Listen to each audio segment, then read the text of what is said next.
রয়েছে সেটাকে উপেক্ষা করেও তারা এসেছেন তাদের ছাত্রছাত্রী বা ছেলে মেয়েদের উপকারের জন্য তারা এসেছে।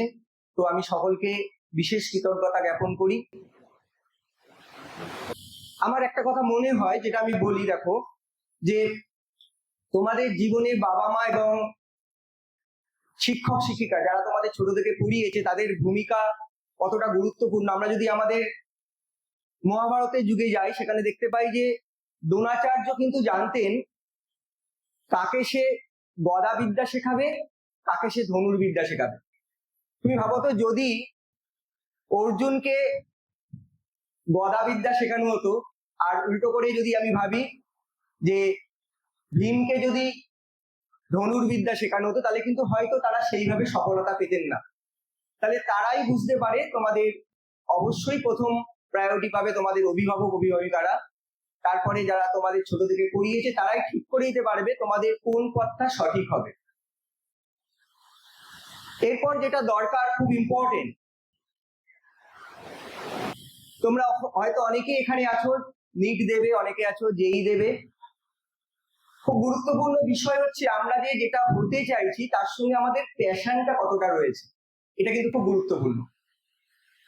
আমার যদি প্যাশন না থাকে, আমি কিন্তু সেই দিকে গেলেও খুব সফলতা পাবো না। তুমি ভাবো তো, একটা ছেলে বা মেয়ে সে যদি ইঞ্জিনিয়ার হতে চায়, অথচ ছোটবেলা থেকে সে একটা খেলনা গাড়িও ভেঙে দেখেনি যে ওর মধ্যে কি মেকানিজম আছে, সে কি খুব ভালো ইঞ্জিনিয়ার হতে পারবে? আমরা তো ছোটবেলায় দেখি যে এটার মধ্যে কি মেকানিজম আছে, ছোটবেলায় সে একটা খেলনা গাড়িও কোনোদিন ভেঙে দেখেনি যে এর মধ্যে কি মেকানিজম আছে। আবার কেউ ডাক্তার হতে চায়, রক্ত দেখলেও মাথা ঘুরে পড়ে যায়, বা রিপোর্ট গুলোকে একবার দেখে না যেটা কিসের রিপোর্ট, কি হতে পারে। তো শুরুটা কিন্তু এইভাবেই হয়, প্যাশনটা। তো আমরা ডাক্তার বা ইঞ্জিনিয়ার যা হতে চাই না কেন, তার সঙ্গে কিন্তু প্যাশনটা খুব দরকার। এটাই তোমাকে সেই দিকে কিন্তু চালিত করবে। খুব ইম্পর্টেন্ট কথা যেটা আমি বললাম, যে প্যাশন, এটা না থাকলে হবে না। তো আমি অনেক জায়গায় একটা সিনেমার কথা বলে থাকি, তোমরা সবাই দেখেছো, 3 ইডিয়ট। প্যাশনের কথা যেহেতু বললাম, সেখানে তোমরা একটা ফারহানের ক্যারেক্টার পেয়েছো, যে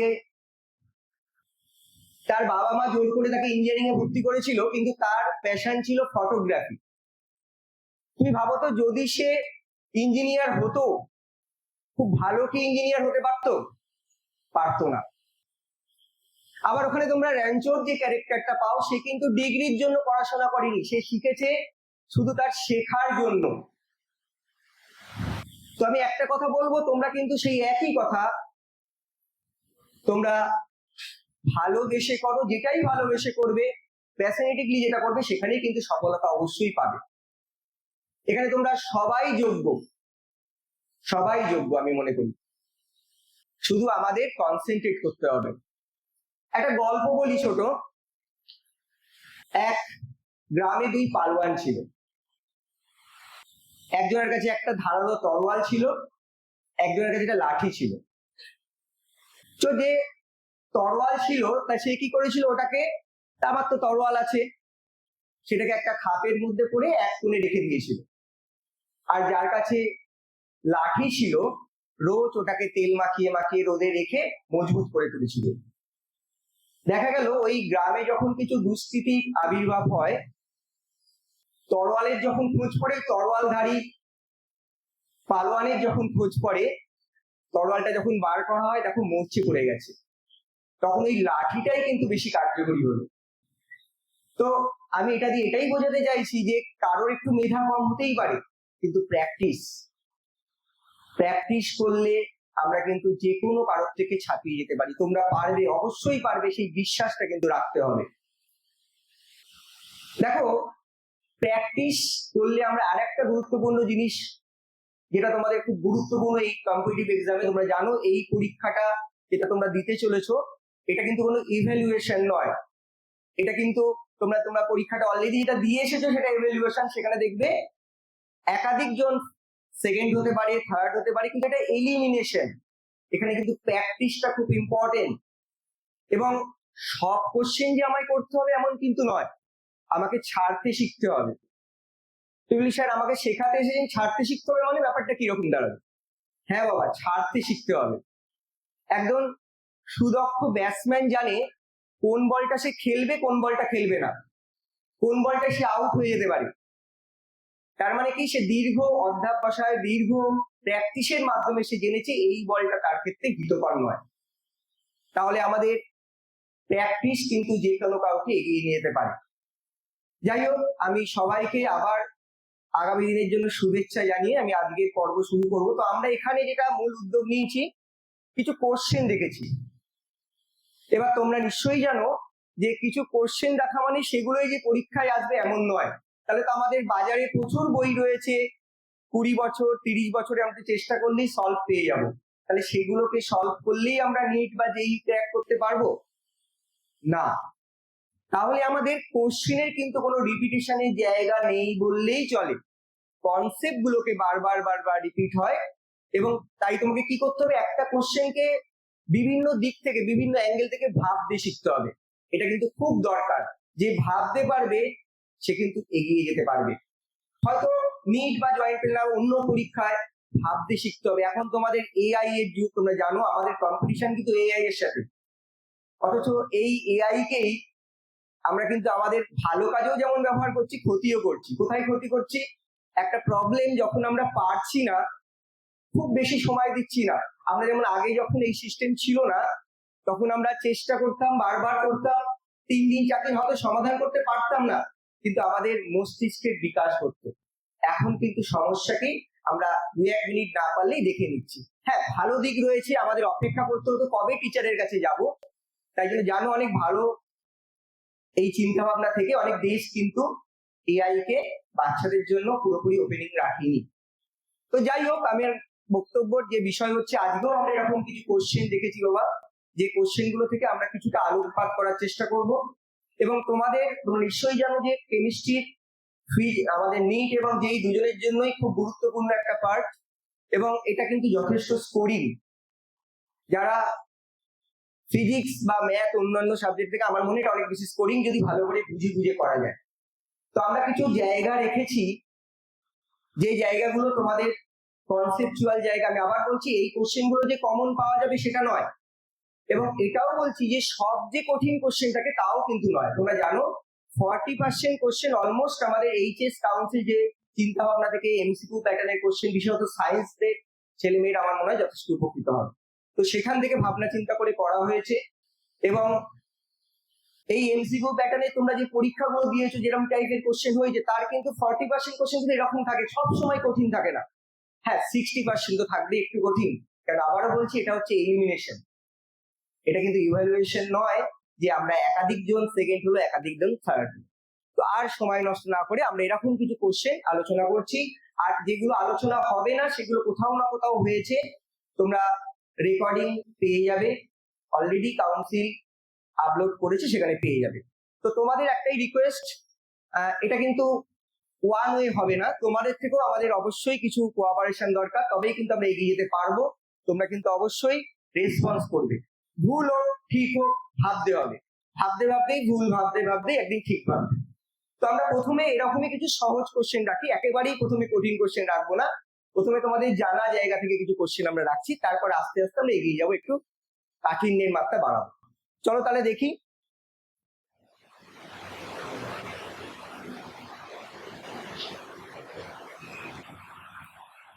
কোশ্চেনটা কি দেখা যাচ্ছে সবার? দেখো, একটা কোশ্চেন আমি ওখানে ইংরেজিতে লিখেছি, কিন্তু আমি যেহেতু এখানে বাংলা ভার্সনের বেশি আছে, আমি বাংলা করে বলছি। আচ্ছা, এটা হ্যান্ড মাইক পাওয়া যাবে না? আচ্ছা, হ্যান্ড মাইক হবে?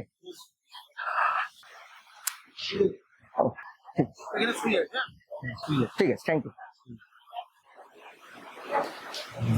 আচ্ছা, তো কোশ্চেনটা একটু দেখো তোমরা। আশা করি আমি কিন্তু সহজ দিয়েই শুরু করলাম, একেবারেই প্রথমে কঠিন নয়। তোমরা একটু ভাবো যে ক্যালসিয়ামের কতগুলো ইলেকট্রনের জন্য ম্যাগনেটিক কোয়ান্টাম নাম্বার n=0 হবে। সহজ দিয়ে শুরু করেছি, একটু রেসপন্স করবে হাত তুলে। আবার বলছি, এআই কে কাজে লাগিয়ে কিন্তু আগে থাকতে দেখে নেবে না, তোমরা ভাবতে শিখবে, ভাবতে চেষ্টা করবে। তো চলো, আমি তো অ্যান্সারে যাব, কি বললাম কোশ্চেনটা বুঝেছো? ক্যালসিয়ামে তোমাদের খাতা পেনের সাহায্য নিতে পারো, কিন্তু এআই কে আপাতত এই মুহূর্তে সাহায্য নেবে না। ক্যালসিয়ামের কতগুলো, অবশ্যই গ্রাউন্ড স্টেটে ক্যালসিয়ামের কতগুলো ইলেকট্রনের m ইকুয়াল টু 0 হবে, ম্যাগনেটিক কোয়ান্টাম নাম্বার 0 হবে। পারবে কেউ? হাত তোলো। আচ্ছা আমি যাচ্ছি, চলো। দেখো এখানে সলিউশনটা করা আছে, 12টা হবে। কেন হবে একটু ভেবে নাও সবাই। দেখো ইলেকট্রনিক কনফিগারেশনটা তোমরা দেখতে পাচ্ছ, তো তোমরা জানো এস এর জন্য ম্যাগনেটিক কোয়ান্টাম নাম্বার কত হয়? 0 হয়। আর পি এর জন্য তিনটে ভ্যালু হতে পারে, -1, 0 আর +1। তাহলে দেখো এখানে এস কটা আছে দেখো, খেয়াল করো। 1s আছে, 2s আছে, 3s আছে, আবার 4sও আছে। তাহলে মোট 8টা ইলেকট্রনের জন্য আমরা m ইকুয়াল টু কি পাবো? 0 পাবো। এখানে 8খানা পেলাম। তারপরে দেখো পি তে চলে এসো, দেখো পি এ কি বললাম? -1 আছে, 0 আছে, +1 আছে। তাহলে আমাদের এখানে পি কটা আছে দেখো, এক একটা পি, যে কোনো একটা পি অরবিটালের 0 ভ্যালু বিশিষ্ট আমরা পাবো, যেখানে ম্যাগনেটিক কোয়ান্টাম নাম্বারটা কি 0 হবে। তাহলে দুটো করে ইলেকট্রন সেখানে আছে। তাহলে সেরকম পি কটা আছে দেখো, 2p আছে আর 3p আছে। তাহলে 2p আর 3p মিলে আমাদের মোট কটা হলো বলো? এখানে আমাদের 2 2 4 হলো, তাহলে 8 আর 4 12। আবার বলছি, বুঝতে না পারলে বলবে, তোমাদের কিন্তু প্রত্যেককে একটা কথা বলবো, এখানে আমার সবাইকে নিয়ে ক্লাস, 2-4 জনকে নিয়ে নয়। অসুবিধা হলে বলবে। আমরা এগিয়ে গেলাম। আবার একটা সহজ কোশ্চেন, খুব পপুলার কোশ্চেন। 3টে আয়ন দিয়েছে, কার্বনেট আয়ন,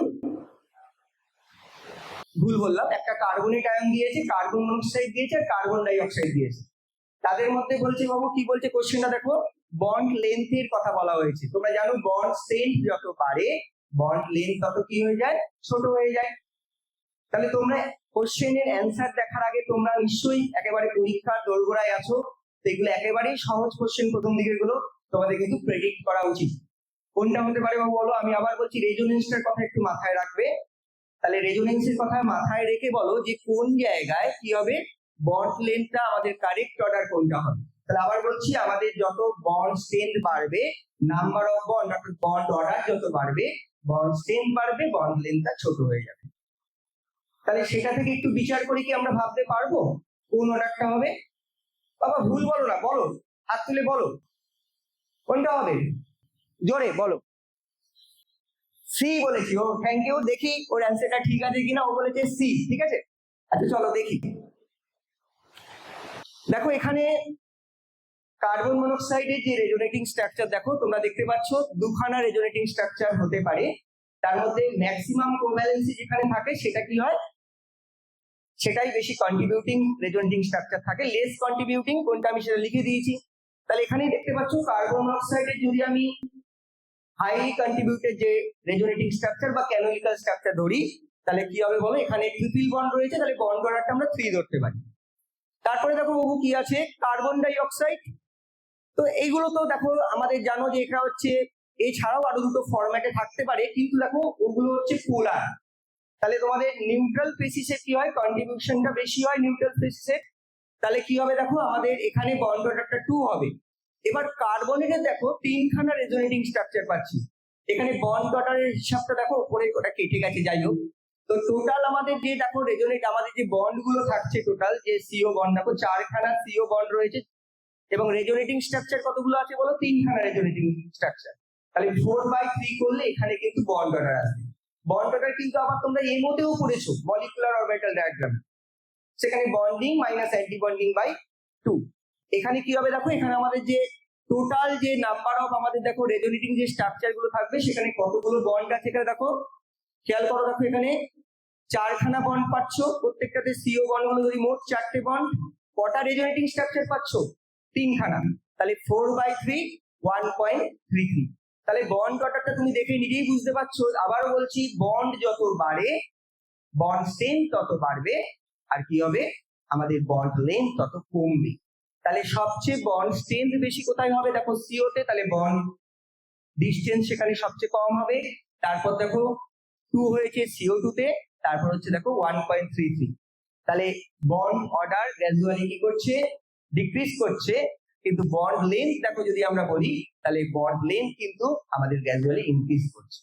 তো এখানে আমি আরেকটা জাস্ট কোশ্চেনের বাইরেও একটা এনেছিলাম, জাস্ট তোমাদের আনছি, দেখো এই জায়গাটা একটু খেয়াল করো, তলায় কেটে গেছে। এর সঙ্গে যদি আমি 3 সাথে যদি আরেকটা জুড়ে দিতাম অ্যাসিটেট, তো এটা তোমাদের জন্য কোশ্চেন। অ্যাসিটেটের জন্য তাহলে বন্ড অর্ডার কথা আমি যদি ওটা শেখাতে পারি যে বন্ড অর্ডার যদি রেজোনেটিং স্ট্রাকচারে বার করা হয়, তাহলে অ্যাসিটেটে যে সি ও বন্ড গুলো রয়েছে, আমি যদি carbon monoxide, carbon die oxide আর কার্বনেটের সাথে যদি আমি অ্যাসিটেটটাকে ইনক্লুড করে দিই, তাহলে সেখানে বন্ড অর্ডার কত হবে প্রেডিক্ট করতে পারবো। এই দেখো আমি কিন্তু এটা করে দেখাই, কিন্তু তোমরা ভাবার জন্য রেখেছি। আবার বলছি, কটা বন্ড আছে বলো? 3টে বন্ড আছে। কটা রেজোনেটিং স্ট্রাকচার আছে বলো? 2খানা রেজোনেটিং স্ট্রাকচার। দেখো এখানে কটা বন্ড আছে? দেখো এখানে 2টো, এখানে 1টা, মোট 3টে বন্ড রেজোনেটিং স্ট্রাকচারে সিও বন্ড রয়েছে। আর রেজোনেটিং স্ট্রাকচার কটা? 2টো। তাহলে 3/2 করলে কত হবে? 1.5। তাহলে এর বন্ড অর্ডার হবে 1.5। তাহলে এটা যদি ওর সঙ্গে এই অপশনে থাকতো, তাহলে কিন্তু এটা কার্বনেটের দেখো আগে থাকতো, অর্থাৎ বন্ড স্ট্রেংথটা বেশি হতো, বন্ড লেন্থটা কম হতো। যদিও কোশ্চেনে নেই, এটা আমি জাস্ট ইনক্লুড করেছি। চলো এবার একটু আস্তে আস্তে কাঠিন্যের মাত্রা বাড়ানোর চেষ্টা করব, ভাবনা চিন্তার চেষ্টা করব। একটা কোশ্চেন আছে, তোমরা দেখতে পাচ্ছ, প্রত্যেকেই কিন্তু ভাববে, আবার বলছি এত কষ্ট করে এসেছো, তোমাদের নিয়ে আসা হয়েছে, কাউন্সিলের এই প্রচেষ্টা তোমাদের যদি মিনিমাম যদি উপকার হয় আমাদের ভালো লাগবে। তো তোমরা কিন্তু প্রত্যেকেই জাস্ট 1 ডে আউটিং মনে করবে না, একদিন এলাম ঘুরে চলে গেলাম, কিছু যদি নিয়ে যেতে পারো তোমাদের কিন্তু উপকার হবে। তো এটাকে তোমরা ভাবতে শেখো। আমি বাংলা করে বলছি বন্ধু, বাংলা করে বলে দিলে এরকম দাঁড়াবে, দেখো আমি ইংলিশ এখানে লেখা আছে, বলছি পিএইচ, দেখো আমাদের কত বলে দিয়েছে, পিএইচ একটা সলিউশনে 9 বলেছে, 9। সেখানে ম্যাগনেসিয়াম নাইট্রেটের কনসেন্ট্রেশন কত দিয়েছে? 0.01 মোলার ম্যাগনেসিয়াম নাইট্রেটের কনসেন্ট্রেশন, সেখানে পিএইচ কত আছে? 9 আছে। এবং বলছে কি, দেখো বলছে নিচের কোন অপশনটা কারেক্ট যদি সলিবিলিটি প্রোডাক্ট, দ্রাব্যতা গুণফল, দ্রাব্যতা গুণফল mgOH হোল টুয়াইস যদি 8.9 × 10⁻⁻12 হয়। অপশন গুলো কি বলেছে আমি আবার বলছি, কোশ্চেনটা বহুত যদি তোমরা চারটেও শিখে যেতে পারো, আমার উদ্দেশ্য নয় আমি অনেক কথা বলে গেলাম, কিছুই মাথায় ঢুকলো না। যেটুকুনি শিখে যেতে পারবি সেটুকুই যদি উপকার হয় আমার ভালো লাগবে। তো দেখ আবারও বলছি, এখানে কোশ্চেনটা তোরা বুঝতে পেরেছিস? পিএইচ মিডিয়ামের কত বলেছে বল? পিএইচ মিডিয়ামের 9 বলেছে, সেখানে ম্যাগনেসিয়াম নাইট্রেট আছে 0.001 মোলার। তো ম্যাগনেসিয়াম হাইড্রোক্সাইড রূপে এখানে অধক্ষিপ্ত হবে, প্রেসিপিটেটেড হবে। তো বলছে এখানে কি কেএসপি অর্থাৎ সলিবিলিটি প্রোডাক্ট দিয়ে দেওয়া আছে। কোশ্চেন কি বলছে? প্রেসিপিটেশন উইল অকার, অধক্ষেপ করবে। তারপর বলছে কোনো অধক্ষেপ করবে না, তারপর হচ্ছে দ্রবণটা সম্পৃক্ত থাকবে। আর বলছে এই ডেটাগুলো থেকে এটা বলা সম্ভব নয়। বলো হ্যাঁ, দেখা যাচ্ছে না মানে ওপর, আচ্ছা দেখুন তো কি বলছে, দেখা যাচ্ছে না ওরা বলছি। ওই এইটা এইটা এইটা কি জায়গাটা দেখ, ও এই এই এই কালো গুলো বলো। ও আচ্ছা আচ্ছা দেখছি বাবা, দাঁড়া।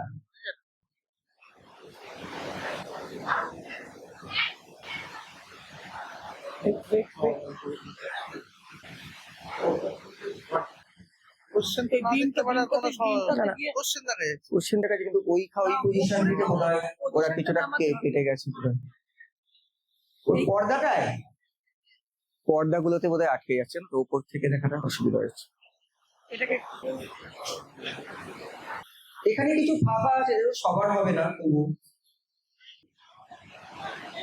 না সবারই হয়ে যাবে, নিচে নেমে চলে এলে কিন্তু হয়ে যাবে। বাবু অনেক ফাঁকা ফাঁকা জায়গা আছে, তোরা যদি মনে করিস তার কিন্তু চলে আসতে পারিস, সমস্যা।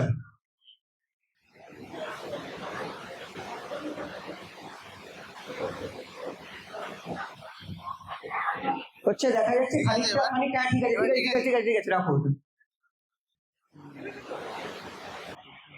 এর স্কিনের কোয়ালিটি স্যার ভালো না, মোটামুটি হয়েছে এবার। আচ্ছা থ্যাংক ইউ, ঠিক আছে ঠিক আছে, থ্যাংক ইউ। ঠিক আছে। আচ্ছা তোমরা আমি তো আনসার দেবোই, আনসার বোঝাবোই, তোমরা একটু কোশ্চেনটা ভাবো তো বাবু, পরীক্ষা দিতে চলেছো কিন্তু ভাবতে হবে, বা ভুল ভাবো তবু ভাবো। কোশ্চেনটাকে আমি বোঝাতে পেরেছি যে ম্যাগনেসিয়াম হাইড্রোক্সাইড এখানে অধক্ষিপ্ত হবে কি হবে না। আমি আবার বললাম দুটো সহজ রেখেছি, এবার আস্তে আস্তে কাঠিন্যের মাত্রা বাড়াবো। তো দেখো এখানে তোমাদের যে কোশ্চেনটা তোমরা দেখতে পাচ্ছ, পিএইচ বলেছে, ভালো করে খেয়াল করো এই যে মেইন পয়েন্ট গুলো। পিএইচ 9 বলে দিয়েছে, 9। আচ্ছা, সলিবিলিটি প্রোডাক্টের ভ্যালুটার দিকে একবার দেখে নাও। তোমরা জানো এটা একটা ক্লু বললাম, আয়নিক প্রোডাক্ট যদি সলিবিলিটি প্রোডাক্টকে ক্রস করতে চায় তখনই প্রেসিপিটেশন হয়, তাই তো? যদি আয়নিক প্রোডাক্টটা যদি সলিবিলিটি প্রোডাক্টকে তো ক্রস করতে পারে না, যদি ক্রস করার উপক্রম হয় তখনই সেটা প্রেসিপিটেশন হয়। তাহলে তোমরা বলো এখানে যে এইগুলো থেকে কিভাবে ভাবতে পারবে, কোনটা অ্যান্সার হতে পারে? আচ্ছা, ওখান থেকে হাত উঠেছে, বলো জোরে। 1 নম্বর অপশন। আচ্ছা, ও বলছে প্রেসিপিটেশন উইল অকার। চলো দেখে নিই আমরা, এবার আমরা অ্যান্সারে চলে যাই, আর সময় নষ্ট করছি না। তোমরা দেখো বাবা, ভালো করে খেয়াল করো, পুরো বসে দেওয়া আছে, ভালো করে দেখো, ঠিক আছে? ভুল হতে পারে, ঠিক হতে পারে। দেখো তোমাদের পিএইচ কত বলে দিয়েছে, এটা কিন্তু ইম্পর্টেন্ট টাইপ কোশ্চেন। আমি আবার বলছি এই কোশ্চেনটাই পরীক্ষায় আসবে তা নয়, কনসেপ্ট গুলো নিয়ে যা কাজে লাগবে, কমন কিছু আসবে না, এটাও বলে দিলাম, কেন প্রত্যেকবারই কোশ্চেন আলাদা হবে, কনসেপ্ট গুলো কাজে লাগবে। তো দেখ এখানে পিএইচ 9, তাহলে পিওএইচ অবভিয়াসলি কত হবে? বল 5 হবে, কেন তোরা জানিস পিএইচ প্লাস পিওএইচ আমরা জানি 40, তোরা দেখতে পাচ্ছিস তো? তাহলে এখানে কত হবে বল? পিওএইচ হলো 5, তাহলে দেখ পিওএইচ মানে কি মাইনাস লগারিদম অফ ওএইচ, তার তাহলে 5 হবে। তাহলে যদি অ্যান্টি লগ দিস, লগের বেস কত? 10, তাহলে ওএইচ এর কনসেন্ট্রেশন কত আছে ওই সলিউশনে? যে সলিউশনে পিএইচ 9, তার ওএইচ এর কনসেন্ট্রেশন কত হবে বল? 10 টু দি পাওয়ার -5। এটুকু বোঝাতে পেরেছি সকলকে? দেখ আবার বলছি, সবাইকে নিয়ে কিন্তু ভালো করে দেখ, যদি না বুঝতে পারিস বল। তাহলে 10 টু দি পাওয়ার -5 হলো। এবার কনসেন্ট্রেশন অফ ম্যাগনেসিয়াম নাইট্রেট দিয়ে দিয়েছে, দেখ কত? 0.01 মোলার, তার মানে 10 টু দি পাওয়ার -3। তাহলে আমরা জানি 1 মোল ম্যাগনেসিয়াম নাইট্রেট থেকে 1 মোল ম্যাগনেসিয়াম আয়ন আসবে, তাহলে 0.0.1 মোলার থেকে কত আসবে বল? 0.001 মোলার আসবে।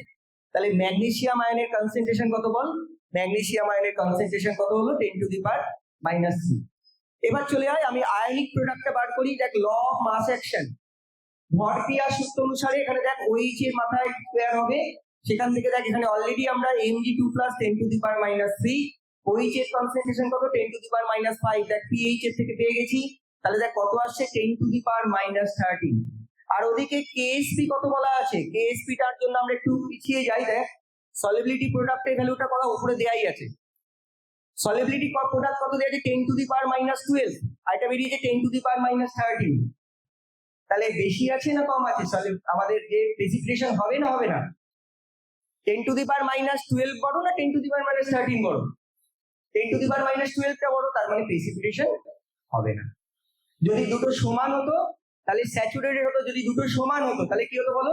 যখন ionic product and solubility product equal হয় তখন কি হবে? সেখানে আমাদের স্যাচুরেটেড সলিউশন হবে। আর যদি কম থাকে তাহলে আনস্যাচুরেটেড, আর বেশি হয়ে যেতে পারবে না, তখনই this is condition of precipitation. বোঝাতে পারলাম? পরের কোশ্চেনে যেতে পারি? ঠিক আছে, চল এবার একটু অর্গানিক। আচ্ছা, কোশ্চেন একটু ভালো করে দেখে নে। স্ক্রিনটা মানে কি বলতে, একটু তুই ওইদিকে আয় না বাবু, বন্ধুত্ব, সব বন্ধুরা থাকবে, বন্ধুত্ব প্রীতি ছেড়ে একটু দেখতে পাবি ওখানে মাঝে মাঝে অনেক ফাঁকা আছে, কেন বলতো এখানে ওপর নিচে করলে আবার ওদের সমস্যা, একটুখানি দেখ, আর কিছু একটু কোঅপারেট করতে হবে তো, একটু একটু মাঝখানের দিকে জায়গাগুলো ওখানে দেখ কতগুলো ফাঁকা টাকা আছে, দেখে নি। আচ্ছা, কোশ্চেনটা আমি বলছি, দেখ তুই কোশ্চেনটা একটু খেয়াল কর। স্ট্রাকচার একটা দেয়া আছে, তো রিয়েজেন্ট কি দেওয়া আছে? প্রথম যে রিয়েজেন্টটা দেওয়া আছে দেখ, সেখান থেকে তোর কি মনে হচ্ছে? ফ্রিডিল ক্রাফট অ্যাসাইলেশন হচ্ছে, তাই তো? ফ্রিডিল ক্রাফট দু রকমের হয়, অ্যালকাইলেশন আর অ্যাসাইলেশন। এখানে ফ্রিডিল ক্রাফট অ্যাসাইলেশন হবে, এন্ড ফলোড বাই ব্রোমিনেশন হবে। তো তোমাকে ভাবতে হবে প্রোডাক্টটা কি হবে, মানে ফাইনালি 1 এবং 2 দুটো স্টেপ অতিক্রম করার পর প্রোডাক্টটা কোনটা হবে। আমি আবার বলছি, একটু যারা যারা দেখতে পাচ্ছিস না, সরি, কিছু করার নেই, আমরাও কোনো জায়গা থেকে এসেছি, তো তোরা একটুখানি যারা দেখতে পাচ্ছিস তারা একটু ভাবতে বাবু, ভুল ভাব তবু ভাব, চিন্তা ভাবনা করে বল কোনটা হতে পারে। হ্যাঁ, যাক, সামনে ফাঁকা আছে, ও যদি সদিচ্ছা থাকে সামনে চলে আয়। তাহলে এখান থেকে বল কোনটা হতে পারে, ও বল। A B C D, final product কি হতে পারে? জোরে। 3। হ্যাঁ, আঙুল দিয়ে দেখা, তাহলে বুঝতে পারবো, আঙুল দিয়ে। আচ্ছা, ও 3 নম্বর প্রোডাক্ট বলছে, অর্থাৎ সি বলছে। 3 নম্বর প্রোডাক্ট বলছে, সি বলছে। 4, আচ্ছা 4ও পেয়েছি, বা এইভাবে ভাবতে পারছিস, ভার্সেটাইল চিন্তা ভাবনা। চল, আর কেউ 3 আর 4 পেয়েছি, আর কোনো অপশন? 4ও পেয়েছি, আঙুল দিয়ে দেখা। হ্যাঁ 4। চল তাহলে দেখি এবার অ্যান্সারটা কি হবে। আচ্ছা, প্রথমে ভাব, একটু ভাবতে হবে, ভাবার জায়গা। ঠিক আছে, ভাবি এবার। তোমরা বলো তো বাবু, যে বেঞ্জিনে ইলেকট্রোফিলিক সাবস্টিটিউশন হয় না নিউক্লিওফিলিক সাবস্টিটিউশন হয়? বেঞ্জিনে কিন্তু একটা ইলেকট্রন ক্লাউড ঘুরে বেড়াচ্ছে। তাহলে ওখানে খুব সিম্পলি ভাবো, একটা পজিটিভলি চার্জ স্পেসিস গুলো সহজে আসবে না নেগেটিভলি চার্জ স্পেসিস গুলো সহজে আসবে? একটা ইলেকট্রনের চক্র ঘুরে বেড়াচ্ছে, তাহলে প্লাসেরা সহজে আসতে চাইবে না মাইনাসেরা? তাহলে এখানে ইলেকট্রোফাইলরা আসবে, তাহলে জেনারেলি ইলেকট্রোফিলিক সাবস্টিটিউশন হচ্ছে। এবার ইলেকট্রোফিলিক সাবস্টিটিউশন যদি হয়, তাহলে যে বেঞ্জিন রিংটার ইলেকট্রন, ভালো করে বুঝবে, যে বেঞ্জিন রিংটার ইলেকট্রন ডেনসিটি বেশি হবে সেখানে ইলেকট্রোফাইল মানে ইলেকট্রন ডেফিসিয়েন্ট স্পেসিস সেখানে আসবে। বুঝতে পেরেছি? তাহলে তুই দেখ এই স্ট্রাকচারটা খেয়াল কর। দেখ এখানে আমি যদি মানে আমি যেভাবে দাঁড়িয়ে আছি, যার সঙ্গে মনে কর সিও গ্রুপটা ঘুরে আছে, সেখানে দেখ ইলেকট্রন উইথড্রয়িং গ্রুপ হিসাবে কাজ করছে। সিও গ্রুপটা যার সঙ্গে ডিরেক্টলি লেগে আছে সেটা ইলেকট্রন উইথড্রয়িং। পরে যাবো, তাহলে দেখতে পাবি। আচ্ছা, আমি চলেই যাই একেবারে অপশন। হ্যাঁ দেখ, এখান থেকে তুই বুঝতে পারবি। তাহলে প্রথমে দেখ এখানে কি হচ্ছে, এই গ্রুপটা কি করছে, দেখ ইলেকট্রন উইথড্রয়িং গ্রুপ। আর এই কি করছে, বেঞ্জিন রিং এ লোন পেয়ার কি করছে, ইলেকট্রন ডেনসিটি বাড়িয়ে দিচ্ছে। বেঞ্জিন রিং এ কি হচ্ছে, ইলেকট্রন ডেনসিটি বাড়িয়ে দিচ্ছে। তাহলে যখন অ্যাসাইল গ্রুপটা আসবে, সে কোথায় আসবে? কমন সেন্স থেকে বলো কোথায় আসবে? তাহলে এ রিং এ আসবে না বি রিং এ আসবে? তবে ভাবো, কিন্তু এরকম কিন্তু কোশ্চেন থাকতে পারে। এই কোশ্চেনটাই নয়, এই টাইপের কোশ্চেন। আবার বলছি, ছবি তুলে নয়, মাথায় রাখার চেষ্টা কর, ওই ছবিতেই থেকে যাবে, মোবাইল আর দেখবি না। ভালো করে দেখ, এইখানে দেখ ইলেকট্রন পেয়ারটা বেঞ্জিন রিং এ রেজোনেটিং করছে, আর এখানে দেখ ইলেকট্রন উইথড্রয়িং গ্রুপে দেখ আউটার সাইডে বার করে। তাহলে এই রিংটা দেখ আমি লিখেছি মোর active ring towards electrophilic substitution. তো ইলেকট্রোফিলিক সাবস্টিটিউশন ওই জন্য কোথায় হয়েছে বল? তোরা জানিস এর রেসপেক্টে অর্থ বা প্যারাই হতে পারে। তাহলে প্যারাটা যেহেতু মনে কর লেস সাবস্টিটিউটেড বা তার জন্য আমাদের ওখানে স্টেরিক ইনডেক্সটা কি হবে, কম হবে। প্যারাতে কি হবে, স্টেরিক ইনডেক্স কম হবে। তাহলে দেখ আমাদের প্রথম অ্যাসাইলেশন যেটা কথা ঘটেছে বল, এইখানে ঘটেছে। তারপরে চলে আয়, এবার ব্রোমিনেশন করা হচ্ছে। ব্রোমিনেশনের ক্ষেত্রে কি হচ্ছে, দেখ একই রকম, এখানেও একটা ইলেকট্রন উইথড্রয়িং গ্রুপ আছে, এখানেও একটা ইলেকট্রন উইথড্রয়িং গ্রুপ আছে। কিন্তু দেখ এখানে এই এনিস্ট গ্রুপটা এখনো এখানে কি করবে, ইলেকট্রন ডোনেটিং গ্রুপ থাকবে। তাহলে এই বিটা কিন্তু এখনো অ্যাক্টিভ থাকবে, বি গ্রুপটা কিন্তু এখনো ইলেকট্রোফিলিক সাবস্টিটিউশনের জন্য অ্যাক্টিভ থাকবে। তাহলে ব্রোমিন এখানে কিন্তু বিআর প্লাস হিসাবে অ্যাড হবে। তোরা নিশ্চয়ই জানিস, ওখানে আমরা এফি বিআর থ্রি একটা পার্ট তৈরি হয়ে যাবে, শেষে একটা বিআর প্লাস, অর্থাৎ ইলেকট্রোফাইল এখানে হচ্ছে কে বিআর প্লাস। তাহলে সেটা কোথায় যাবে? আবারও দেখ, অলরেডি আমাদের প্যারা পজিশন ব্লক হয়ে গেছে, তাহলে এখন অর্থ বাকি রইলো। তাহলে অর্থ দেখ এখানে অর্থ পজিশনে হয়েছে। তাহলে কোশ্চেন কোনটা হয়েছিল দেখো, ঠিক বলেছিল কিনা আমরা একটু ফিরে যাই, দেখে নিই। দেখ ও বলেছিল সি হবে, তাহলে অ্যান্সার কোনটা হবে? 4 না, মানে সরি, তোরা আঙুল দিয়ে দেখালে ভালো হবে। কোনটা বলো তাহলে, বল কোন অ্যান্সারটার সাথে মিলছে, আঙুল দিয়ে দেখা। এখনো 4 দেখতে পাচ্ছিস? ভালো করে দেখ, কিন্তু পুরো কাছাকাছি এইভাবেই কিন্তু থাকবে। একদম ঠিক, দেখ তুই ভালো করে দেখ মিলছে কিনা। এই দেখ, এর প্যারা পজিশনে অ্যাসাইলেশন করেছে, আর এইখানে কি দেখ ডোমিনেশন করেছে। তো আমাদের কি হচ্ছে, তাহলে প্রোডাক্টটা আমি আবার ফিরে যাই, দেখ এখান থেকে দেখে নে, এই প্রোডাক্টটা হচ্ছে। এরকম কিন্তু কিছু কোশ্চেন থাকবে, তোকে সেই কোশ্চেন গুলো পারতেই হবে যারা সবাই যেগুলো পারে, আর এমন কিছু কোশ্চেন করে আসতে হবে যেগুলো অনেকে পারবে না, তবেই ভাবি তোর কিছু একটা হবে। আবার বলছি, তুই ওই 40% যে সহজ ওগুলো করলি না, কঠিন কিছু করে এলি তা নয়। তো আমাকে কিছু এরকম ভাবতে হবে। এটা খুব কঠিন কোশ্চেন কিন্তু ছিল না, তোমাদের কনসেপ্ট থেকে কিন্তু তোমরা ভাবতে পারতে। বিরাট কিছু মুখস্থর কোশ্চেন কিন্তু উদ্দেশ্য থাকে না কোশ্চেন করার, তোমাদের কমফোর্ট জোন থেকে তোমরা ভাবনা চিন্তার জায়গা থেকে কিন্তু ভাবতে পারতে। চলো পরের কোশ্চেন দেখি। এই কোশ্চেনটা আরো এক্সপ্লেনেশনের দরকার আছে, কারণ বুঝেছো সবাই?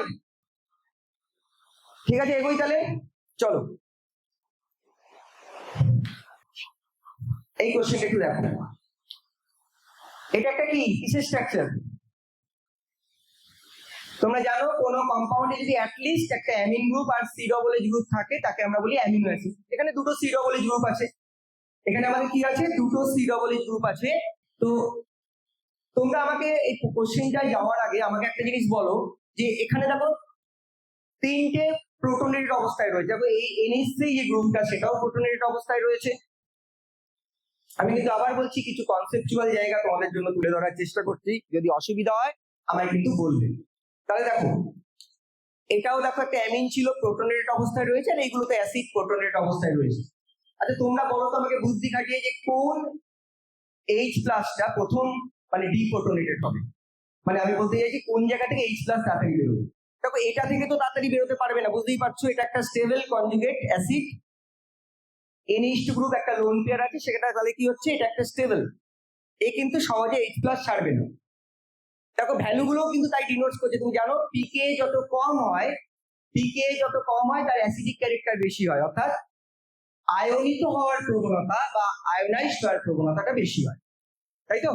তাহলে আমাকে বলো এখান থেকে ভেবে চিনতে যে পিকে এর ভ্যালু গুলো তো দেখতে পাচ্ছ, দেখো প্রথমটা এক্স এর জন্য কত দেওয়া আছে বলো 4, তারপরটা 9, তারপরটা 2, তাহলে কোনটি বেশি অ্যাসিডিক প্রোটন বলো, কোনটা তাড়াতাড়ি বেরিয়ে যাবে? বাবা অর্গানিক মানে কিন্তু সব রেজোনেন্স, ইন্ডাকটিভ, হাইপার কনজুগেশন এর উপরে কিন্তু সব ভাবনা চিন্তাগুলো দাঁড়িয়ে রয়েছে। মানে যে বেসিক কনসেপ্ট অফ কেমিস্ট্রি যেটা জিওসি বলা হয়, ফার্স্টে তোমরা পড়েছিলে, তার উপরই বায়োমলিকুল, এটা বায়োমলিকুলস এর কোশ্চেন। বলতে পারবে কোনটা বেশি অ্যাসিডিক হবে, কেউ বলতে পারবে? মানে কোনটা সহজে ডিপ্রোটনেটেড হবে, কোন H প্লাসটা তাড়াতাড়ি বেরিয়ে যাবে। দেখো এখানে NH3 এর সঙ্গে একটা প্লাস জুড়ে আছে, NH3 প্লাস রয়েছে, একটা দেখো Z এর একটা রয়েছে, আর একটা কোথায় মানে একটা alpha C double H group রয়েছে, আর একটা দেখো পরের দিকে একটা রয়েছে। তো কোনটা আমাদের তাড়াতাড়ি H প্লাস বেরিয়ে যাবে বলো, কোনটা বেশি অ্যাসিডিক?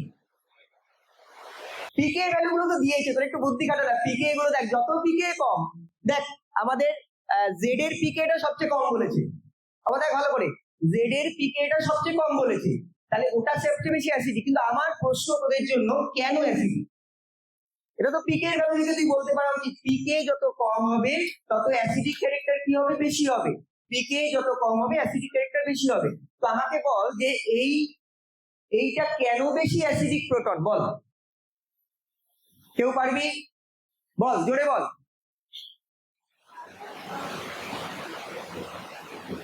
বল বল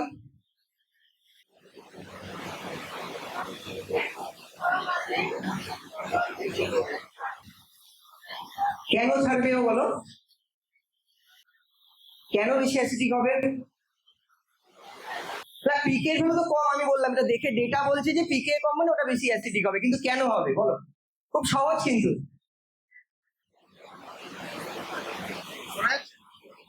আচ্ছা একটুখানি স্যার সহযোগিতা, আমি বললাম দেখ এটা ওয়ান ওয়ে হবে না, আমরা দুজনেই আলোচনা করবো, তাহলে কিছু অন্তত আমিও শিখে যাবো তোদের থেকে, চল।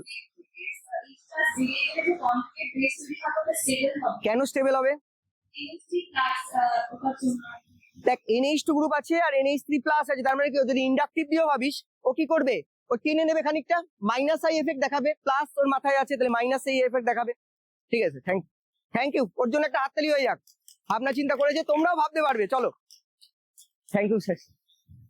তাহলে দেখো আমি একটু বলি, একদম ঠিকঠাক ভেবেছে ও। তো এখান থেকে যে H প্লাসটা বেরিয়ে গেলে যে কনজুগেট বেসটা তৈরি হবে, যে মাইনাসটা তৈরি হবে, তোমরা জানো যত ইলেকট্রন উইথড্রয়িং গ্রুপ থাকে যারা টেনে নেয়, তাই তো, যারা মাইনাস আই এফেক্ট দেখায়, তাহলে দেখো এই গ্রুপটা আমাদের কি অলমোস্ট মাইনাস আই দেখাবে, নাইট্রোজেন ইলেকট্রোনেগেটিভ রয়েছে, মাথায় আবার প্লাস রয়েছে, তাহলে দেখা যাবে কি বলো, এটা বেশি অ্যাসিডিক হবে, এবং তার সেটাকে দেখো আমাদের যে ভ্যালুটা সেটাও এগ্রি করছে। তো কোশ্চেনটা কি ছিল, কোশ্চেনটা ছিল না, কোশ্চেন ছিল যে আইসো ইলেকট্রিক পয়েন্টের ভ্যালু কত হবে। ফর্মুলা আমি বলে দিতে পারি, এটা করে মুখস্থ করে দিতে পারিস, কিন্তু ফর্মুলা নয়, ব্যাপারটা কনসেপচুয়ালি বল। আইসো ইলেকট্রিক পয়েন্টে কি হয়, আইসো ইলেকট্রিক পয়েন্টে মলিকুলটা চার্জ লেস হয়ে যায়, কোনো চার্জ থাকে না, নেট চার্জ কত হয়, 0 হয়, এবং তখন যদি তাকে দুটো অপোজিটলি চার্জ ইলেকট্রনের মধ্যে রাখা হয়, ও কারোর দিকেই যাবে না, নো ইলেকট্রোফোরেসিস টেক প্লেস, তাই তো। তো চল দেখি এবার অ্যান্সারটা, কেউ ভাবতে পারবি অ্যান্সার কত হতে পারে, নিজে ভেবে বলবি কিন্তু স্যার, এআই কে কাজে লাগিয়ে নয়, কত হয়েছে বল, জোরে বল। ও 1, আচ্ছা ওরা বলছে 1 হবে অ্যান্সার, দেখি উইথ এক্সপ্লানেশন, শুধু অ্যান্সার নয়, আমরা দেখবো। দেখো তোমরা খেয়াল করো, দেখো প্রথমে যখন পিএইচ এর ভ্যালু অনেক কম থাকবে, পিএইচ এর ভ্যালু দেখো যখন 2 এর থেকেও কম থাকবে, তখন কিন্তু সবগুলোই কি থাকবে, প্রোটনেটেড হয়ে থাকবে। ভালো করে খেয়াল করো, পিএইচ যখন 2 এর চেয়ে কম, তখন তাহলে নেট চার্জ কত। তখন এই কোশ্চেনটা না এসে কিন্তু এইগুলো আসতে পারে, কোন অবস্থায় নেট চার্জ প্লাস হবে। ওই যে বললাম, একটা কোশ্চেনকে আমাকে বিভিন্ন দিক থেকে, বিভিন্ন উইংস থেকে ভাবার চেষ্টা করতে হবে যে আমরা ভাবতে পারছি কিনা। তো দেখো এখানে প্রথমে যেটা রয়েছে, দেখো আমাদের যখন পিএইচ 2 এর চেয়ে কম রয়েছে, তখন দেখো মানে হাইলি অ্যাসিডিক, বুঝতে পারছো, তখন এইগুলো কমন আয়ন এফেক্টের জন্য এগুলো কিন্তু বেরোতে পারবে না, তখন সবগুলোই প্রোটনেট হয়ে রয়েছে। আর এই বেসিক যেটা অ্যামিন গ্রুপ সেটা থাকবে। তো দেখো এখানে নেট চার্জ কত, +1। এবার দেখো যখন পিএইচ 2 থেকে 4 এর মধ্যে চলে গেল, তাহলে পিকে এর ভ্যালু অলরেডি দেওয়া আছে। দেখো এখানে খেয়াল করো, দেখো পিকে 2, তাহলে পিকে যদি 2 এর থেকে আস্তে আস্তে, ভালো করে দেখো এখানে যত আমাদের 2 থেকে পিকে এর ভ্যালুটা, পিএইচ কি হচ্ছে, বাড়তে চলেছে। পিএইচ 2 থেকে কত হয়েছে, 4 এ হয়েছে। তাহলে কোনটা প্রথমে বেরিয়ে যাবে, এটা বেশি অ্যাসিডিক, তাকে আর সামলানো যাবে না, মানে ওই কমন আয়ন এফেক্ট দিয়ে তাকে আর সামলানো গেল না, সে দেখো প্রথমে ডিপ্রোটনেটেড হলো। তাহলে এখানে আমাদের দেখো এটা প্লাস এটা মাইনাস, তাহলে নেট চার্জ কত হচ্ছে, 0 হচ্ছে, মানে একটা জুইটার আয়ন ফর্ম তৈরি করবে। আমরা এগিয়ে যাই। তারপরে দেখো পিএইচ যখন 4 থেকে 9 হলো, তখন কোন রেঞ্জে চলে গেল বলো, আমরা 4 থেকে 9, মানে 4 আর 9 এর মাঝামাঝি রেঞ্জে। তখন দেখো আর একটা মানে যেটা ওর থেকে একটু কম অ্যাসিডিক, কিন্তু অ্যামোনিয়া যে গ্রুপটা, অ্যামোনিয়াম আয়নটা আছে তার থেকে বেশি অ্যাসিডিক, সেটা দেখো ডিপ্রোটনেটেড হলো। তাহলে নেট চার্জ এখানে কত হচ্ছে বলো, -1। এবং যখন পিএইচ অনেক বেশি, 9 এর চেয়ে বেশি, বুঝতে পারছি, তখন কি হচ্ছে, হাইলি, এখানে কি, এটা অ্যাসিডিক মিডিয়াম নয়, অ্যালকালি মিডিয়ামে চলে গেছে। তখন দেখো কি হয়েছে, যেটা এগুলো তো ডিপ্রোটনেটেড হয়েছেই, আবার অ্যামিন গ্রুপ যেটা ছিল, দেখো এটা এমন, এটাও দেখো এখানে আমাদের এই গ্রুপটা কি হয়েছে, এখানে আমাদের এটা NH2 হবে, এখানে NH একটু প্রিন্টিং মিস্টেক আছে, ওটা NH2 তে চলে যাবে। মানে অ্যামিন গ্রুপ যেটা রয়েছে সেটাও দেখো এখানে আমাদের কি হলো, ওটা H প্লাসটা ছেড়ে দিল, ওটা দেখো। তাহলে আমাদের এখানে অ্যান্সার কোনটা হবে, দেখো আমাদের জুইটারান ফর্মটা, অর্থাৎ নেট চার্জ কোথায় হয়েছে, 0 হয়েছে, এখানে নেট চার্জটা 0 হয়েছে। তাহলে যেখানে নেট চার্জ 0 হয়েছে, তার পিএইচ রেঞ্জ কত, 2 থেকে 4। দেখো 2 থেকে 4, তাহলে তার যদি এখানে তলাটা কেটে গেছে, তাদের যদি আমি অ্যাভারেজ করি, তাহলে এই দুটো পিএইচ এর মাঝামাঝি অঞ্চলে কি থাকবে, এই জুইটারান তৈরি হওয়ার সম্ভাবনা থাকবে। তাহলে 2 এবং 4 এর মাঝামাঝি, কেন তুমি যদি দেখো পিএইচ ইকুয়াল টু পিকে হয়ে যায়, হেন্ডারসন ইকুয়েশন কি বলছে, অর্ধেক আয়োনাইজেশন হবে। ফর্মুলাটা মনে আছে তো, pH equal to pK plus log, আমরা যদি এখানে অ্যাসিডটাকে মনে করো ধরি এইচ ধরি, তাহলে A minus by H A. তাহলে যদি মনে করো pH equal to exactly pK হয়ে যায়, তখন কি হবে, হাফ আয়োনাইজড হয়ে থাকবে, কিছু 50% আয়োনাইজড হয়ে থাকবে।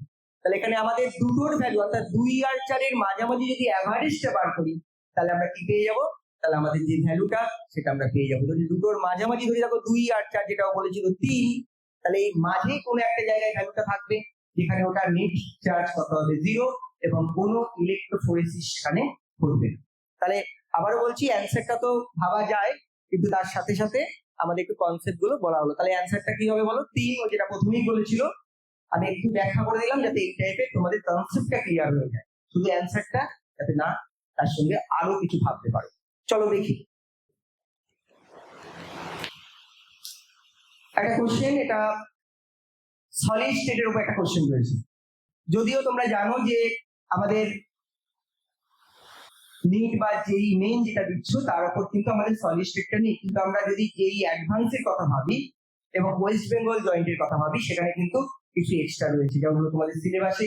এবং ওয়েস্ট বেঙ্গল কাউন্সিলের যে সিলেবাসটা, আমরা সেই দিক থেকে আমার মনে হয় এনসিইআরটি থেকে এগিয়ে কতগুলো জিনিস, যারা ওখানে এক্সপার্ট কমিটিতে ছিলেন, যারা মানে প্যাটার্নটা করেছেন, সেখানে কিন্তু তোমাদের মনে হতে পারে একটু বেশি পড়তে হচ্ছে, অর্থাৎ আমাদের এনসিইআরটি তে যেটুকু পড়তে হয় তার থেকে একটু বেশি রয়েছে, কয়েকটা জিনিস বেশি পড়তে হচ্ছে। কিন্তু দেখো, তোমরা যদি যেই অ্যাডভান্সটার কথা ভাবো, তাহলে কিন্তু সেখানে তোমরা জানো অনেক কিছু এক্সট্রা রয়েছে, যেগুলো কিন্তু শুধু এনসিইআরটি করলে হবে না। তাই জন্য সলিড স্টেটটা আমরা দেখেছি ওয়েস্ট বেঙ্গল জয়েন্টের কথা ভেবে এবং যেই অ্যাডভান্সের কথা ভেবে।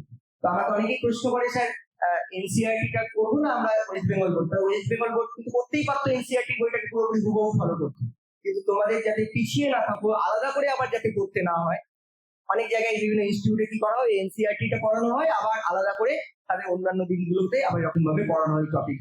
তো বইটার মধ্যে থাকে তার গুরুত্ব অনেক বেশি বাড়বে, তো সেইগুলো হয়তো হ্যাঁ তুমি যদি নিয়ে দাও তাহলে পড়বে না, বেশি পড়লে তো ক্ষতি নেই, কম পড়লে ক্ষতি।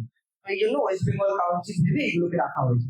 তো সলিড স্টেটের যে কোশ্চেনটা আমি একটু বাংলা করে বলে দিই কি বলছে, দেখো খুব সিম্পল একটা কোশ্চেন। একটা পৃষ্ঠকেন্দ্রক এফসিসি, পৃষ্ঠকেন্দ্রক একক কোষ, যেখানে কি রয়েছে দেখো, যেখানে আমাদের দেখতে পাচ্ছ এইগুলো কোথায় রয়েছে, কর্নারে রয়েছে, শীর্ষবিন্দুতে রয়েছে, আর বি গুলো কোথায় রয়েছে, ফেজে রয়েছে, পৃষ্ঠে রয়েছে। বি গুলো কোথায় রয়েছে, পৃষ্ঠে রয়েছে। এবার কি বলছে বলো, একটা বি যদি তার জায়গা থেকে স্থানচ্যুত হয় তাহলে তার ফর্মুলা কি হবে।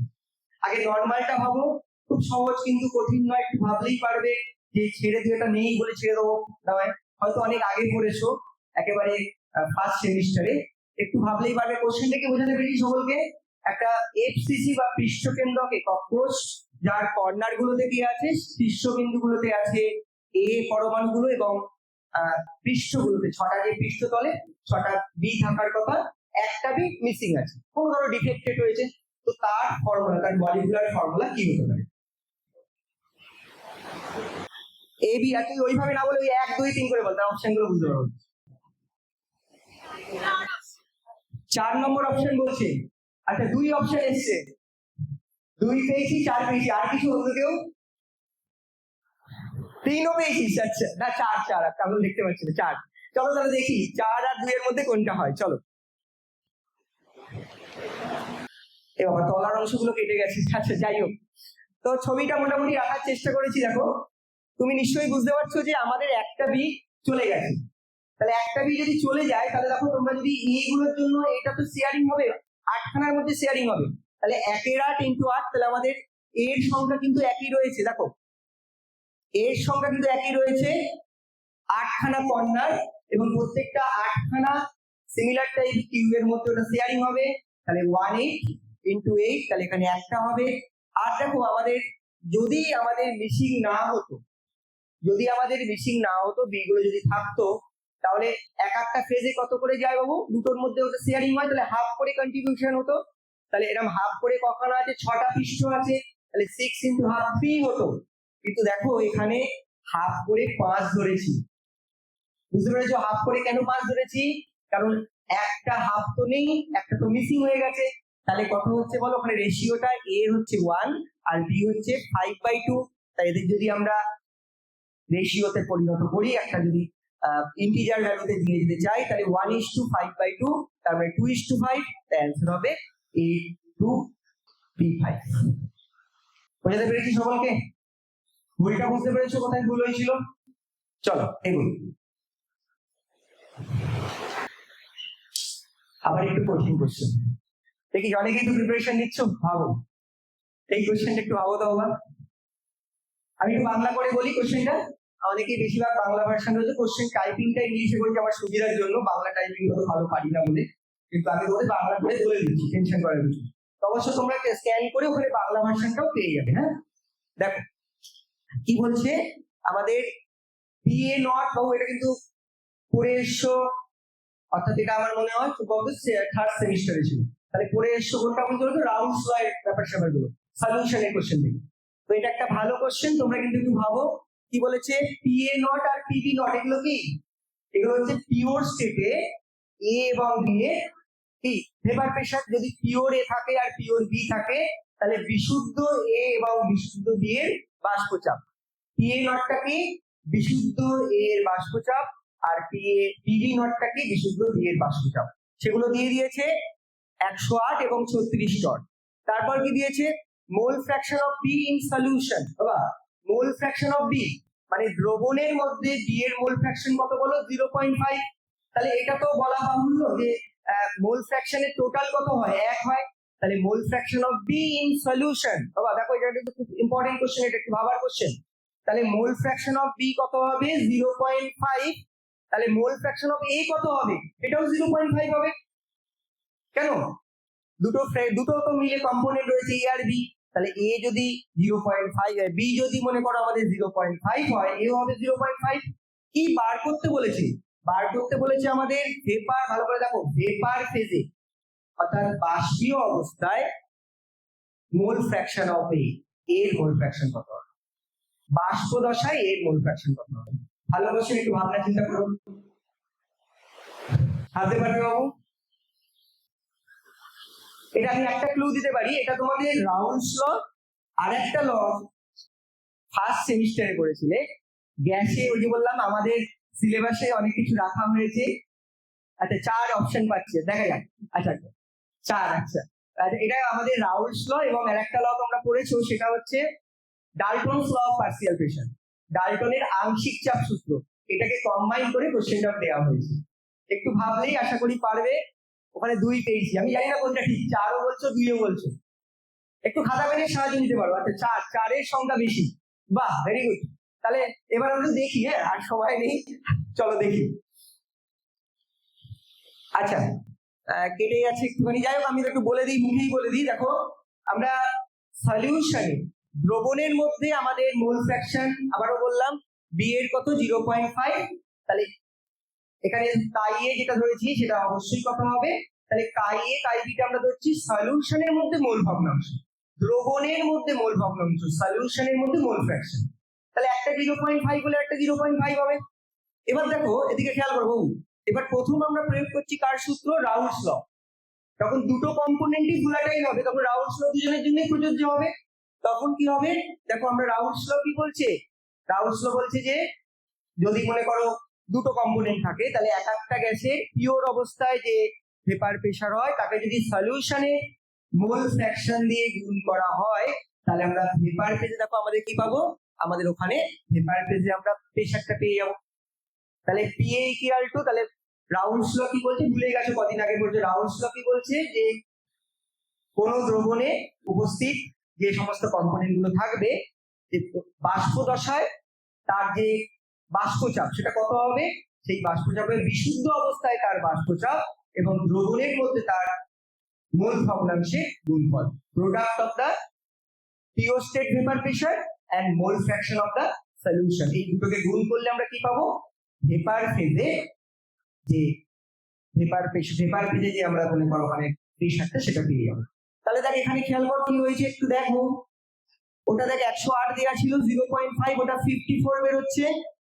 বি এর মোল ফ্র্যাকশন ছিল 0.5, এরও 0.5, তাহলে 0.5 ইন্টু 36 এখানে 18 হয়েছে।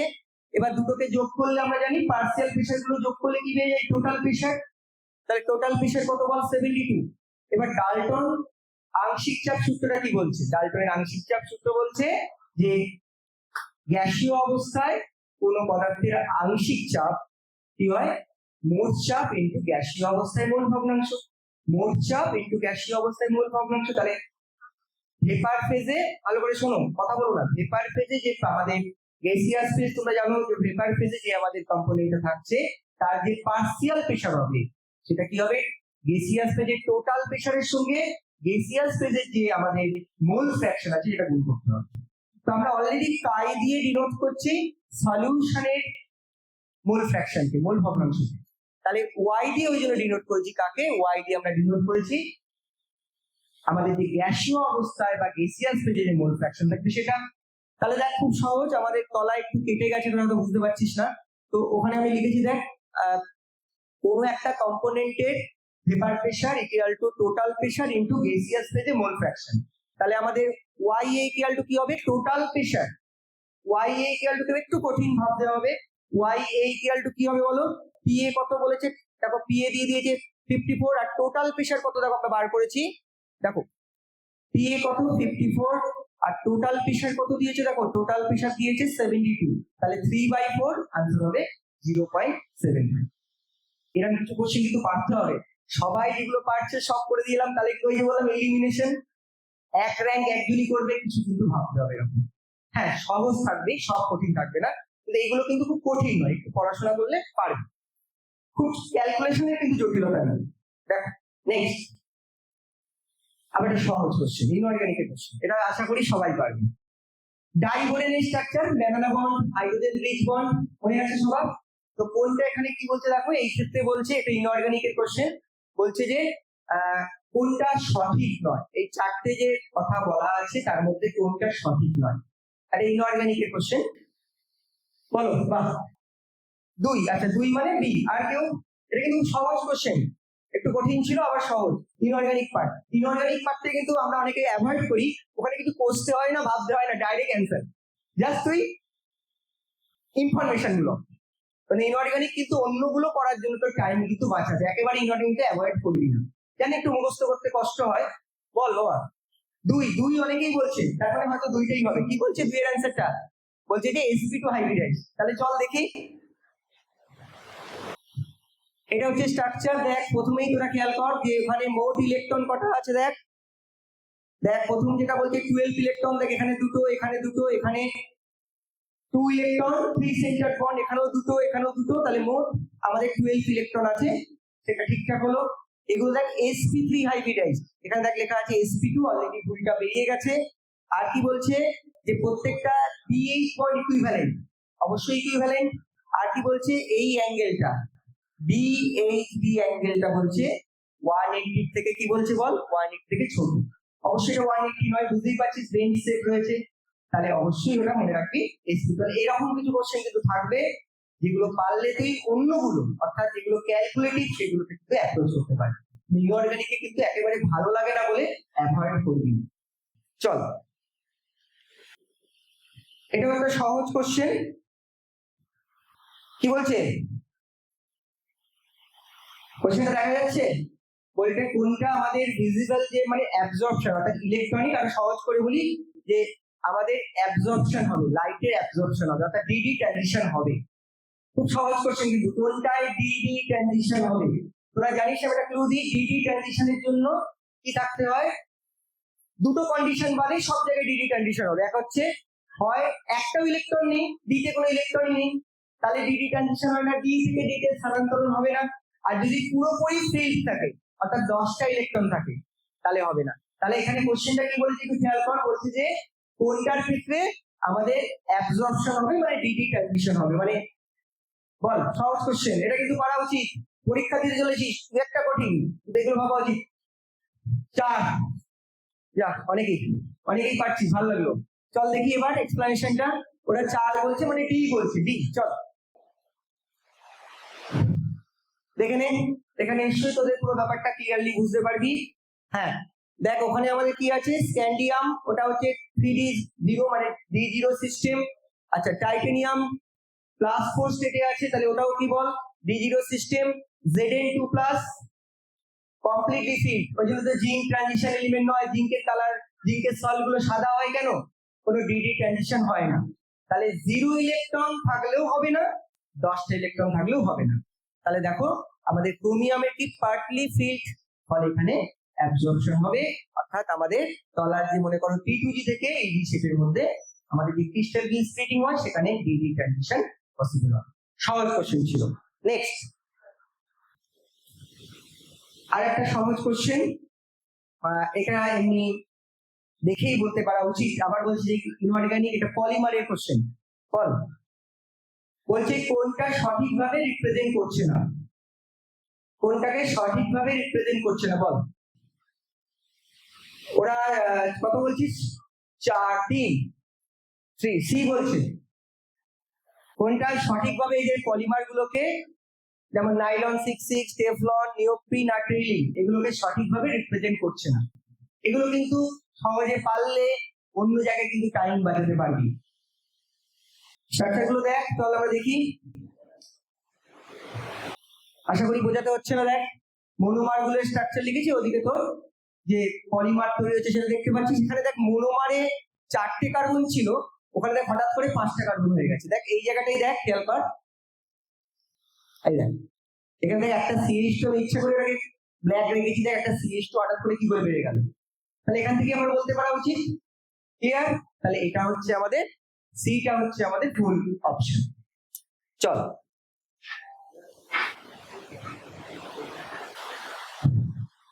এই কোশ্চেনটা একটু ভাব, সময়টা দেখো।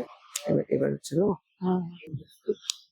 এটাই তাহলে লাস্ট, আরো টিচাররা আসবেন পড়াবেন, এটাই লাস্ট আলোচনা শেষ করছি। তোরা বল, এটা দিয়ে শেষ করবো, বল কোশ্চেনটা কি বোঝাতে পেরেছি? এগুলো দেখ নিউম্যান ফর্ম লেখা আছে, প্রত্যেকটা নিউম্যান ফর্ম লেখা আছে। বলছে যে কোনটা বেশি স্টেবল, তোকে সবকটা ভাবতে হবে, কিন্তু হাইড্রোজেন বন্ডিং ভাবতে হবে, তোকে স্টেরিক হিন্ডেন্স ভাবতে হবে। তো প্রথম তিনটে তুই দেখতে পাচ্ছিস, আমরা অবশ্যই এখানে ইক্লিপসটা স্ট্যাগার্ড বলবো না, গস ফর্মটাও রয়েছে। তো প্রথম তিনটে দেখ আমাদের দেখতে পাচ্ছিস, আমরা যদি দুটো ভাগেই ভাগ করি, প্রথমটা হচ্ছে কি বল, স্ট্যাগার্ড, তারপরে ইক্লিপস। তো তোরা আমাকে বল যে কোনটা, তাহলে লাস্টেরটা বাদ দিয়ে যাচ্ছে, আর বেশি সময় নেই, আমি একেবারে অ্যান্সারে চলে যাচ্ছি। দেখ খেয়াল কর, ওই এর অপশনটা দেখ ভালো করে বোঝ। এর অপশনটা কি হচ্ছে, বা স্টেরিক হিন্ডেন্স হচ্ছে, হাইড্রোজেন বন্ডিং হচ্ছে। তারপরটা দেখ হাইড্রোজেন বন্ডিং হচ্ছে, স্টেরিক হিন্ডেন্স হচ্ছে। তারপরটা দেখ স্টেরিক হিন্ডেন্সটাকে অ্যাভয়েড করার জন্য একেবারে অ্যান্টিতে রয়েছে, দেখ CH3 গ্রুপগুলো অ্যান্টিতে রয়েছে, ভালো করে ভাব। কিন্তু CH3 গ্রুপগুলো অ্যান্টিতে রয়েছে, আর OH গুলো দেখ হাইড্রোজেন বন্ডিং করছে। আর লাস্টেরটা তো অলমোস্ট আমাদের কিসে আছে বল, ইক্লিপসটা আছে, না লাস্টেরটা হবে না। তাহলে বুঝতে পেরেছিস কোনটা অ্যান্সার হবে, কোনটা অ্যান্সার হবে? তাহলে আমাদের তিনেরটা কেন অ্যান্সার হবে, ওখানে আমাদের CH3 গ্রুপগুলো অ্যান্টিতে রয়েছে এবং হাইড্রোজেন বন্ডিং স্টেবিলিটি পাচ্ছে। ঠিক আছে, থ্যাংক ইউ সবাইকে, এই পর্যন্তই। সবার জন্য শুভেচ্ছা রইলো, সবাই ভালো করবি সেই রকম প্রত্যাশা নিয়ে আজকে শেষ করলাম। অন্য স্যারকে বলবেন, থ্যাংক ইউ।